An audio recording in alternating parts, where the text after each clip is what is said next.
In this example, we are given a DC circuit that contains a current source that is providing a constant DC 3 amps, and the circuit also contains a capacitor of 2 farads and an inductor of 0.5 henries. And what we're being asked to compute is the current and voltages across the capacitor and inductor, and I'll also compute the amount of energy stored in both of them. So the first thing I usually do when I see the circuit that contains these currents, these capacitors and inductors are DC circuits, we replace them by their equivalent in DC. There's nothing changing with time in here. Everything is constant, and I'm not assuming any changes, so it's not when I just first turned on the source or anything. There are no switching, so everything is constant. So the first thing we do is we replace it with its equivalent. So the first thing, let's replace the capacitor with its equivalent. So the capacitor is typically here replaced with an open circuit. So there's technically nothing in here, and the inductor is actually replaced with just simply a wire. Okay, so remember in DC circuit, this is what happens when we have a capacitor or an inductor.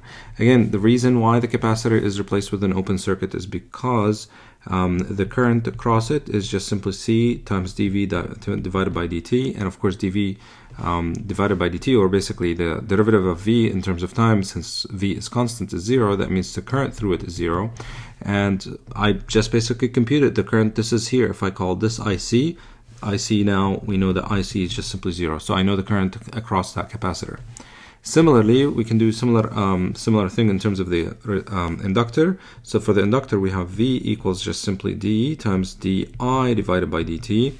And of course, the current is actually not changing because everything is DC, everything is constant. That means the V is also 0. So I can call this IC, this will be VL, and that VL in here is just simply this here between here, and that basically is VL. And of course VL is 0. That means I just basically replaced it with a wire. So that leaves me with the following. What I am being asked to do is to compute the current and voltages across both of them. So what I really need to do is to compute the voltage between here and here. I'm going to call it VC, and I'm also have to compute the value of the current IL. So these two things in red is what I need to compute. So, and it's pretty straightforward and simple. So technically, if this is an open circuit in here, that 5 ohm here does not exist because there's no current flowing through it, so the voltage across it is 0. So you can technically remove the whole branch in here. There's nothing in it. So that tells me that the VC is simply, the VC in here is simply the voltage difference between here and here, which is the same as the VL. So VL, I know exactly how much it is. It's 0, so that means VC is also 0. It just happened to be this case in this particular circuit. Again, the reason why is because there's nothing in here, so the VC is just simply the difference in voltage between here and here, which is the same between here and here. They're basically in parallel with a wire. So the voltage across 2 points in a wire is just simply 0 between here and here. They're the same wire.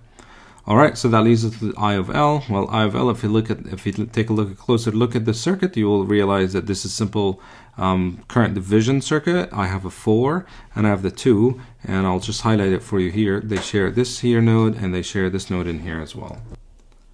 So we apply the current division rule, and we will figure out that I of L is just simply 3, that's the source, times 4, which is the other resistor, divided by 4 plus 2, and that will give me the exact number.